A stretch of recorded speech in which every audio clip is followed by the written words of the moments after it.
Next നമുക്ക് പഠിക്കാനുള്ളത് heart ഫെയിലിയേഴ്സിനെ കുറിച്ചാണ്. അതായത് ഹാർട്ടിന് ഇനഫ് ആയിട്ടുള്ള കാർഡിയാക് ഔട്ട്പുട്ട് കൊടുക്കാൻ പറ്റുന്നില്ല. നമ്മുടെ ശരീരത്തിലെ മെറ്റാബോളിസത്തിന് ബ്ലഡിൻ്റെ ആവശ്യമുണ്ട്. അപ്പോൾ ആ ബ്ലഡ് കറക്റ്റ് ആയിട്ട് കൊടുക്കാൻ പറ്റുന്നില്ല. എന്തെങ്കിലും പമ്പിങ് ഡിസബിലിറ്റീസ് കാരണം കാർഡിയാക് ഔട്ട്പുട്ട് മെയിൻറ്റെയിൻ ചെയ്യാൻ പറ്റുന്നില്ല. ഈ കേസസിലാണ് ഹാർട്ട് ഫെയിലിയേഴ്സ് ഉണ്ടാകുന്നത്.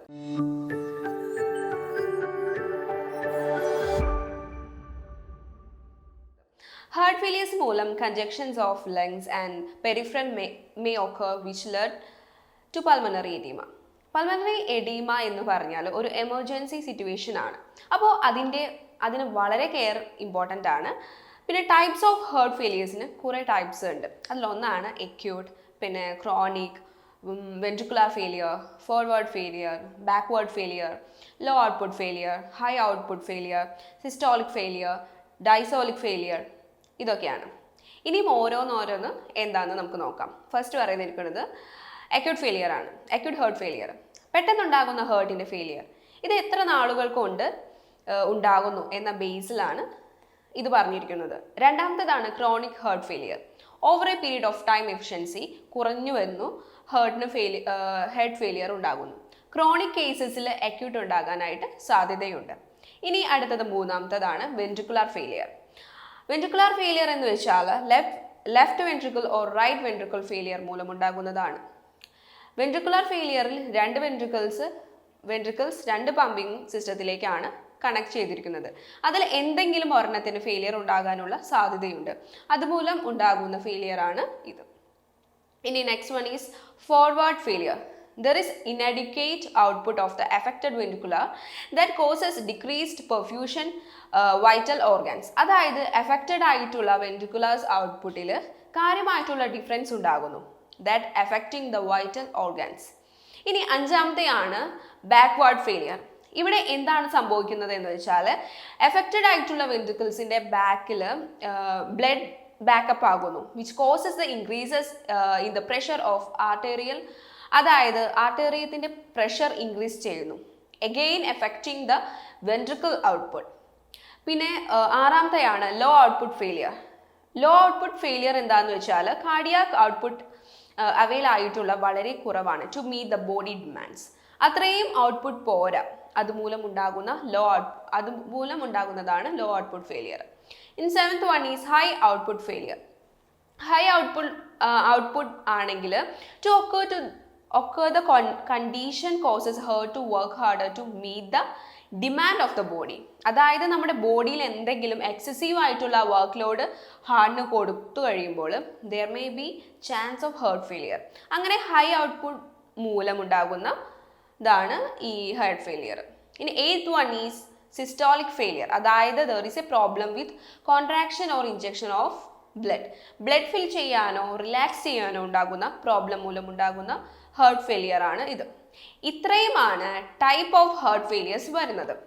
ഇനി നമ്മൾ കോമ്പൻസേറ്ററി മെക്കാനിസം നോക്കുകയാണെങ്കിൽ ഹാർട്ട് ഫെയിലിയർ ഉണ്ടാകുമ്പോൾ നമ്മുടെ ഹാർട്ടിന് പല രീതിയിലുള്ള കോമ്പൻസേറ്ററി മെക്കാനിസം ട്രൈ ചെയ്യും.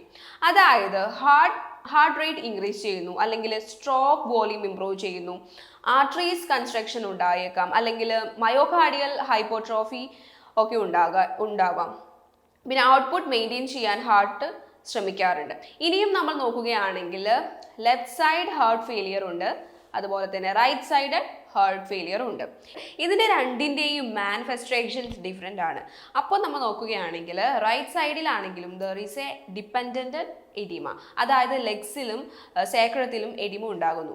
അതാണ് റൈറ്റ് സൈഡിൽ ഉണ്ടാകുന്നത്. പിന്നെ ജുഗുലാർ വെയിൻ ഡിസ്ട്രക്ഷൻ ഉണ്ടാകാറുണ്ട്, അബ്നോമിനൽ ഡിസ്ട്രക്ഷൻ ഉണ്ടാകാറുണ്ട്, ഹെപ്പറ്റമെഗിൽസ്, പിന്നെ ക്ലെനോമെഗാൽഡിൻ, weight gain, swelling of fingers and increase in blood pressure or decrease in blood pressure. ഇതൊക്കെയാണ് റൈറ്റ് സൈഡ് ഹാർട്ട് ഫെയിലിയറിൽ ഉണ്ടാകുന്നത്.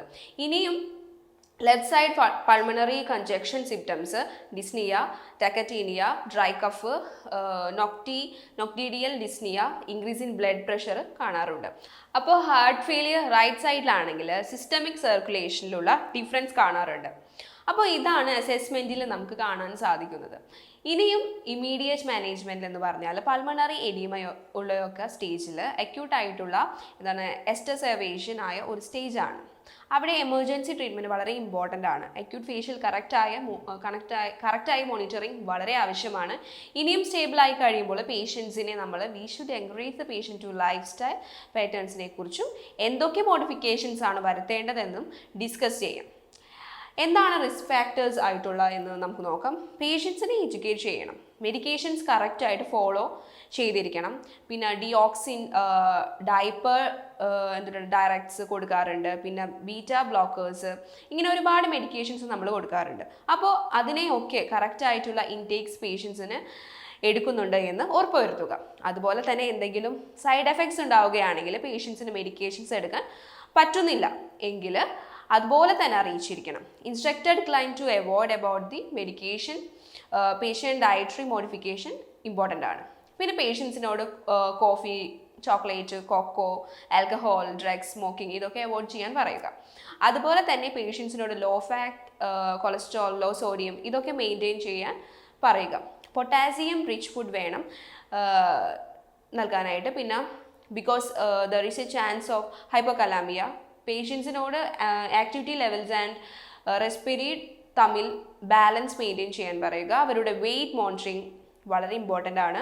പിന്നെ എന്താണ്, ഹെർട്സിയാസ് നമ്മൾ നോക്കുകയാണെങ്കിൽ ലൈഫ് സ്റ്റൈൽ മോഡിഫിക്കേഷൻ വളരെ ഇമ്പോർട്ടൻ്റ് ആണ്. അപ്പോൾ ഇതൊക്കെയാണ് ഹേർട്ട് ഫെയിലിയേഴ്സിൽ നോക്കാനുള്ളത്.